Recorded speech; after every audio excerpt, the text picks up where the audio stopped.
Casa Espírita Allan Kardec Cerquilho apresenta a palestra Jesus Operante, ministrada pelo Sr. Patrício de Castro Filho. Boa noite a todos, que a paz de Jesus esteja conosco.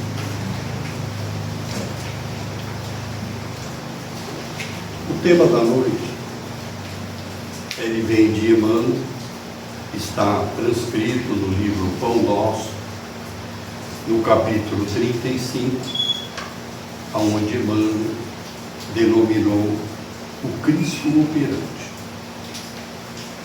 Esse tema que Emmanuel traz para nós, para a nossa reflexão, nossos conhecimentos de hoje, ele pegou de uma carta de Paulo, quando ele escreveu aos Gálatas. Já no seu final de mandato, Paulo, dizem aí os escritores, quase que uma das últimas cartas dele que ele escreveu. E nessa carta aos Gálatas, Emmanuel pegou um trecho, como sempre Emmanuel faz, pega sempre o meio para que nos obriga a raciocinar e buscar o início para uma compreensão melhor. E desse texto, ele pegou quando Paulo disse, seria aos irmãos que estavam dirigindo as igrejas em Gálatas, ele diz: porque aquele que operou eficazmente em Pedro para o apostolado da circuncisão, esse operou também em mim com eficácia para os gentios. Então, o que ocorria na época? Na época, quando Paulo estava preocupado com o que estava ocorrendo em Gálatas, era porque estava sofrendo as igrejas muita interferência. Interferências seria dos próprios hebreus, judeus e outros também irmãos que eles chamavam de estrangeiros, que não eram judeus, com as suas opiniões pessoais. Traziam também sobre os conhecimentos de deuses e, ao mesmo tempo, o que eles tinham de conhecimento mais profundo sobre as leis mosaicas. Então, estava havendo uma certa dificuldade de que os irmãos pudessem estar esclarecendo melhor os ensinamentos de Jesus, o seu Evangelho e a sua nova renovação de todos, para que pudéssemos estar aí no caminho, conhecendo os dois parâmetros da lei, seria tanto da lei do momento encarnado, como seria das leis divinas, aonde deveríamos seguir. Então Paulo escreveu essa carta. E dentro desta carta, ele chama a atenção de todos, para que se reflitam sobre os ensinamentos de Jesus e não se deixem levar, seria pelas interferências ou pelas opiniões ou pelos ensinamentos dos outros. E aí Emmanuel pega dessa epístola e traz para nós um certo seguimento para o nosso raciocínio. Então ele inicia: a vaidade humana sempre guardou a pretensão de manter o Cristo no círculo do sectarismo religioso. Mas Jesus prossegue operando em toda parte aonde medre o princípio do bem. Dentro de todas as linhas de evolução terrestre, entre santuários e academias, movimentam-se os adventícios inquietos, os falsos crentes e os fanáticos infelizes que acendem a fogueira da opinião e sustentam. Entre eles, todavia, surgem os bens da fé viva, que se converte nos sagrados veículos do Cristo operante. Então, nesse primeiro tema, Emmanuel nos chama a atenção de que seria a humanidade, inclusive até hoje ainda, nós temos uma tendência muito grande de classificar entre os ensinamentos de Jesus como se ele pertencesse a um sectarismo, fosse a uma seita, ou tivesse aí diversos conceitos que fogem muito ao seu princípio de ensinamento pedagógico. Seria como mestre e professor. E, ao mesmo tempo, ele também nos alerta que, através dos ensinamentos dele, existem várias compreensões. Existem vários irmãos que têm a sua própria compreensão, alguns procurando sempre se aproximar, seria do ensinamento originário ou redivivo, ou alguns também procurando ensinar aquilo que lhe convém, seria por seus interesses outros, ou de cooptar, seria seguidores, ou de tornar eles refém, seria de um determinado ensinamento para poder perseguir o seu caminho. Quando, na realidade, o objetivo maior é despertar. Despertar para a verdade.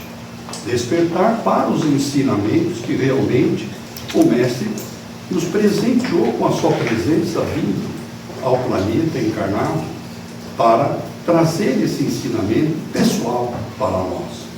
Então, ele deixou também esse legado através dos seus apóstolos e diversos outros irmãos seguidores para semear a verdade. E todo o seu evangelho e todos os seus colaboradores também foram fiéis a esses ensinamentos deles. Tiveram dificuldade de estar expondo isso? Sim, tiveram dificuldade. Mas Paulo, nesse aspecto aqui, ele chama a atenção de todos para que nós definimos qual é a linha que nós queremos seguir. As linhas do sectarismo, das seitas, ou seguir realmente a linha que é o caminho correto, que é o Evangelho de Jesus. São os seus próprios ensinamentos. Então, para isso, Emmanuel trouxe para nós, por exemplo, o Cristo operante. O tema seria assim muito forte, porque Jesus opera, né? Onde Jesus opera? Jesus opera na humanidade inteira. Jesus opera em alguns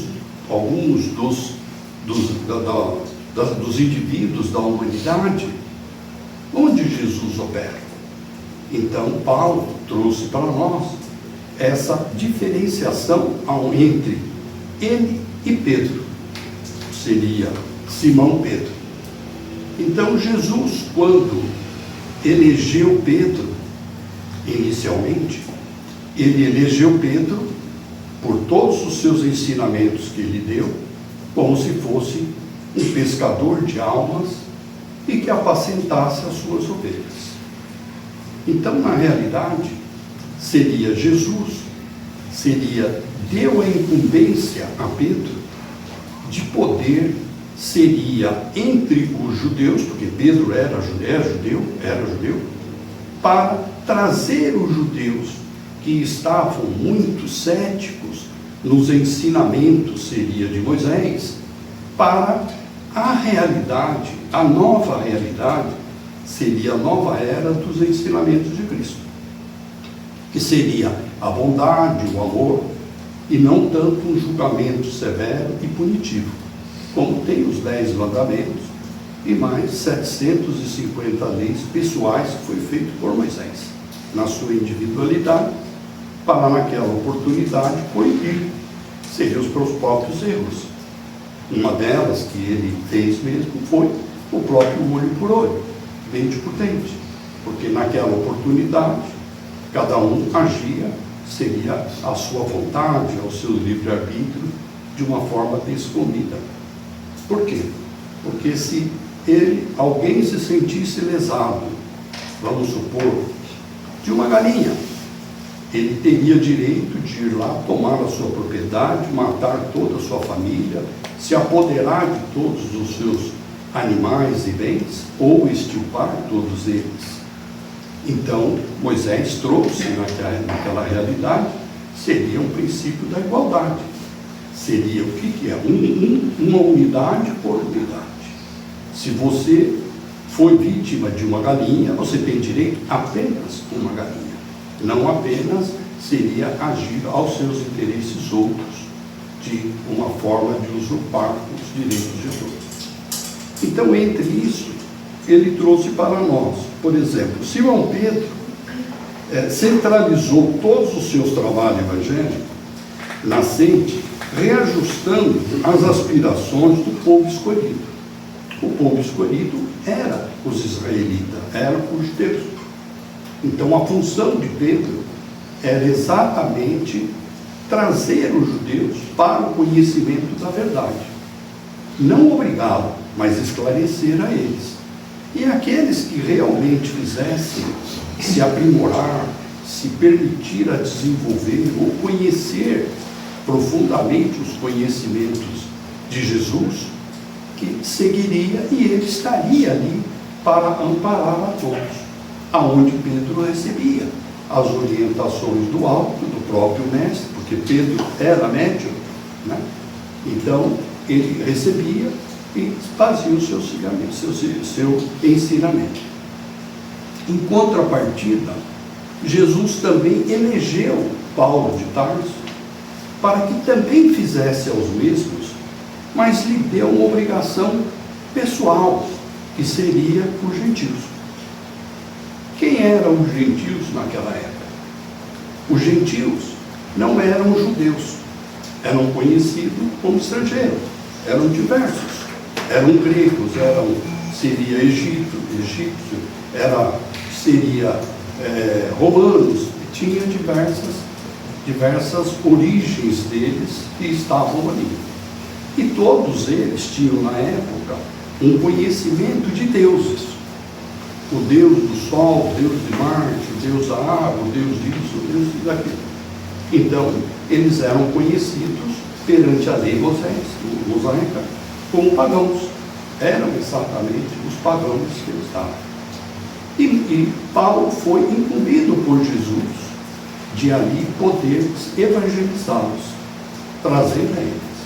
Então foi quando Paulo disse, Pedro será responsável para os que forem circuncisados, porque era um critério para um paradigma, um dogma seria dos israelitas, como perdura até hoje. Seria esse hábito deles. E trouxe para Paulo, seria os gentios. E os gentios não tinham essa obrigatoriedade de passar por essa circuncisão, exatamente para poder se filiar a uma conduta de cristão. Então, era mais dificultoso, porque aonde não acreditava num Deus único, e sim somente vários deuses, e a cultura era muito carente naquela oportunidade, acabava dificultando. Mas Paulo seguiu e foi vencendo tudo isso. E acabou vencendo. Então, onde Paulo nos chama a atenção seria da operação do Cristo. Seria todo aquele irmão que se dedicou, primeiro, a ampliar o seu conhecimento, ampliar a dedicação sua da fidelidade, seria com as leis divinas ensinadas por Jesus e também ensinadas por Paulo, Pedro e por outros apóstolos, Tiago, Bernabé, André e outros. Então, essa fidelidade que, transformando-se conhecida por fé, né? Todos têm a fé, que são exatamente a fidelidade para com os ensinamentos, e que ali trouxesse, seria o seu seguimento. Então Jesus operava. Onde ele operava? Operava em todos aqueles irmãos, todos aqueles apóstolos, todos aqueles seguidores para ampará-lo e intuí-lo também, trazer informações do alto, exatamente para que eles passassem a verdade, os ensinamentos corretos para a humanidade. E aí competiriam a cada um escolher o seu caminho. Se seguiria o caminho, seria realmente de Jesus, rumo seria a vida, né? A luz da vida, ou realmente seguiriam o que já estavam seguindo, que era a continuidade do estacionamento e da cegueira em relação às leis divinas e também em relação, seria ao seu segmento da vida, porque nós somos espíritos e retornamos para a espiritualidade. E dentro da espiritualidade, nós vamos retornar de acordo com os nossos aprendizados. Tanto que os nossos aprendizados, eles são tão evidentes, tão claros para todos nós hoje, que são as repetições contínuas que nós estamos passando, que são as encarnações.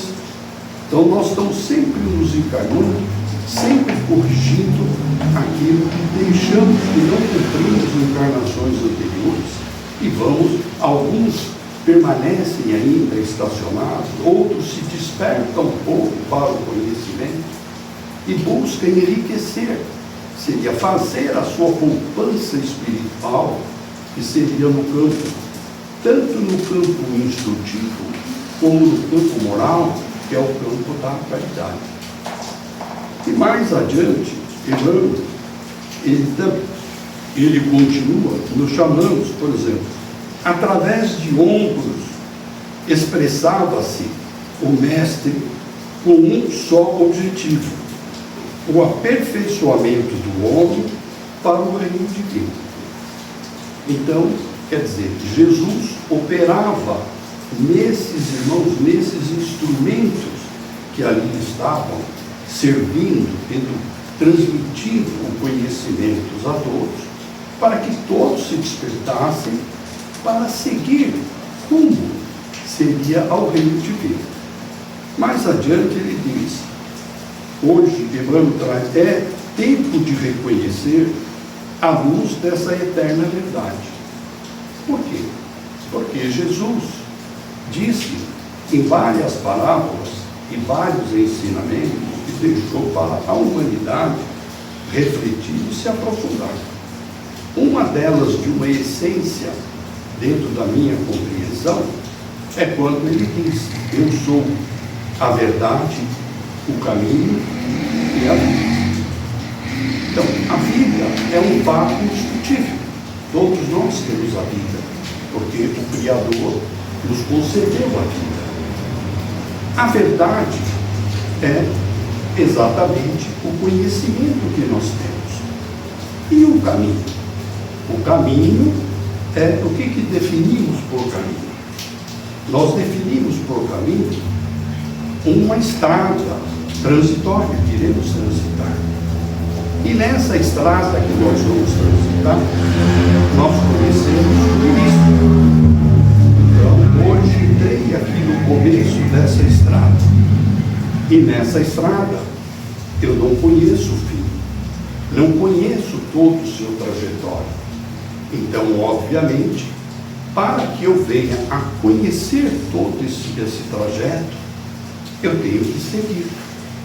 Eu tenho que seguir pela estrada. Tenho que passar por esse percurso para poder eu conhecer realmente.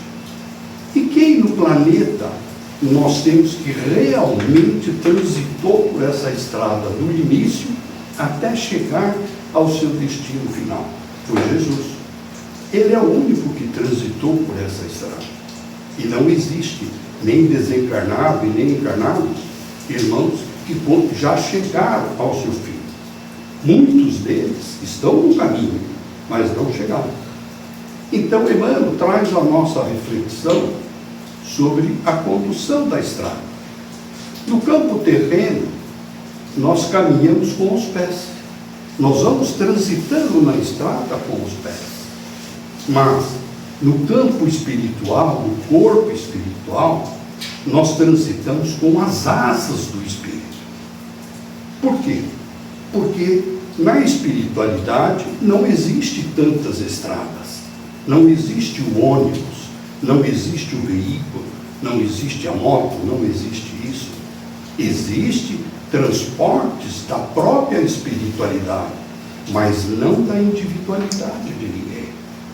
Não existe ninguém na espiritualidade que se diz titular ou proprietário de alguma coisa. Eu sou proprietário desta habitação, eu sou proprietário desse meio de transporte, eu tenho o direito disso. Não existe isso.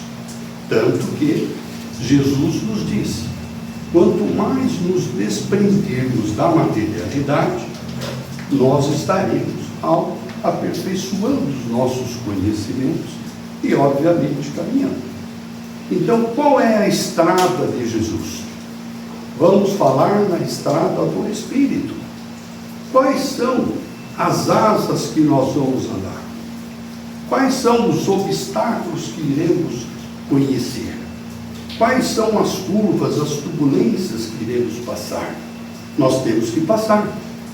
Ou nos dispomos a seguir, seria essa estrada de Jesus, ou ficamos estacionados, seria na estrada terrena, aonde só caminhamos com os pés.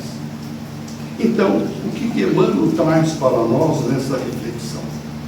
Se nós não tivermos na estrada de Jesus, obviamente nós não iremos encontrar com Jesus. Nós vamos não ter, seria esse conhecimento dele. Ele é a verdade, ele é o caminho. Quer dizer, nós não vamos estar com Jesus, porque se ele é o caminho e nós nos recusamos a caminhar naquela estrada, como é que vamos caminhar com Jesus? Racionalmente, seria, não há como nós querermos estarmos caminhando com Jesus estacionados. Eu não conheço a estrada, não sei o que tem pela frente, não sei se tem estreitas, se tem turbulência, se tem pedregulho, não conheço essa estrada. Como é que eu vou andar? Então, para andar toda essa estrada, eu vou caminhando à medida que vou buscando o conhecimento real e puro, como ele diz aqui, os fiéis, os irmãos que realmente se prestam a passar as informações fiéis, com todo o respeito, na compreensão de cada um, na minha compreensão, na compreensão de outro, estão todos corretos, ninguém é soberano a nada, mas se nós não dispusermos a pôr a mão na massa, ou para buscarmos a nossa evolução moral, que seria a caridade, o atendimento ao próximo de toda a ordem, desde a parte do sentimento, como até o empreendimento na materialidade. Ou nós vamos fazer os dois juntos, vamos buscar a instrução, seria o conhecimento das leis divinas, para nós, nesse trajeto, termos mais força para enfrentarmos os obstáculos e as dificuldades que iremos ter pela estrada. Porque o fim nós não conhecemos, mas sabemos que tem um fim. Esse fim é chegar a Deus. Esse é o fim da estrada.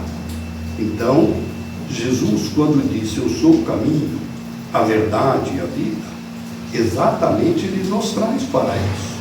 Se nós ficarmos dentro do conceito de achar, eu acho, eu penso, seria, eu aprendi isso da lei divina, a minha concepção é essa, mas sem eu me dispor a desenvolver um conhecimento, fica bastante difícil, seria eu seguir naquela estrada, porque para seguir naquela estrada, ou eu vou vencendo os obstáculos que são a nossa imperfeição, a nossa ignorância, que seria assumindo o nosso dever, a nossa responsabilidade, que é primeiro conosco buscar a nossa evolução, E segundo, empreender na solidariedade seria para com o próximo e também ajudar o próximo, como Jesus disse.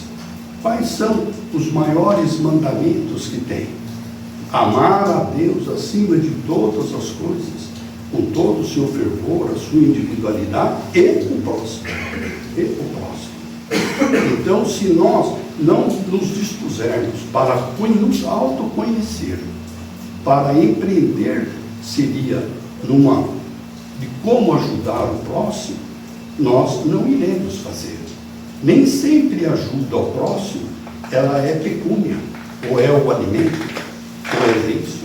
Ela precisa estar dentro do nosso interior, precisa estar definido, não é nutrir, precisa estar definido dentro da nossa vontade. Por isso que Jesus diz, o reino do céu é feito pelo coração e a boa vontade. Ele não fala a boa crença, ele fala a boa vontade. Então nós precisamos ter dentro de nós a definição, seria de boa vontade. Quando temos a boa vontade, nós vamos formalizando, vamos fortalecendo na nossa crença. Quando só temos a crença e sem a vontade, ela não se sustenta. Ela não se sustenta, porque hoje eu creio nisso e amanhã a minha crença ela muda. Mas quando eu tenho a vontade, eu paro para analisar. Espera um pouquinho. Aonde está escrito isso no Evangelho? Aonde existe essa ferramenta que eu possa ler e buscar a minha compreensão? Porque eu desejo estar no caminho. E se eu entro no caminho, não tem como eu entrar no caminho e não servir. Não tem como entrar. Por quê? E o meu próximo, como fica? Então eu tenho que servir, tenho que pôr a mão, tenho que participar para servir. Ou seja, numa casa espírita, ou seja, aonde o meu coração ele manifestar esse desejo. É ali que eu preciso dar esse início. E mais à frente, Emmanuel diz, seria, Jesus trabalha a sua bondade infinita, se revela em todos os setores em que o amor esteja erguido à conta da suprema ideal. Ninguém se prende aos domínios das queixas injustas, encarando os discípulos sinceros e devotados por detentores de privilégios divinos. Quer dizer, nenhum servidor tem privilégio nenhum. Pedro teve o seu privilégio? Não. Paulo teve o seu privilégio? Não. Nenhum dos seguidores teve o seu privilégio. Maria teve o seu privilégio? Não. Não teve o seu privilégio. Não teve. Então ninguém teve. Por quê? Porque o caminho é nosso. E educativamente, ele nos traz. Quem é que tem que estudar para fazer a prova na escola? São exatamente cada um da sua individualidade. Eu vou fazer a prova com o professor, o outro vai fazer o outro. E esse vai. E mais adiante, ele diz lá, seria, cada aprendiz se esforça por criar no coração a atmosfera própria às manifestações do Senhor e de seus emissários.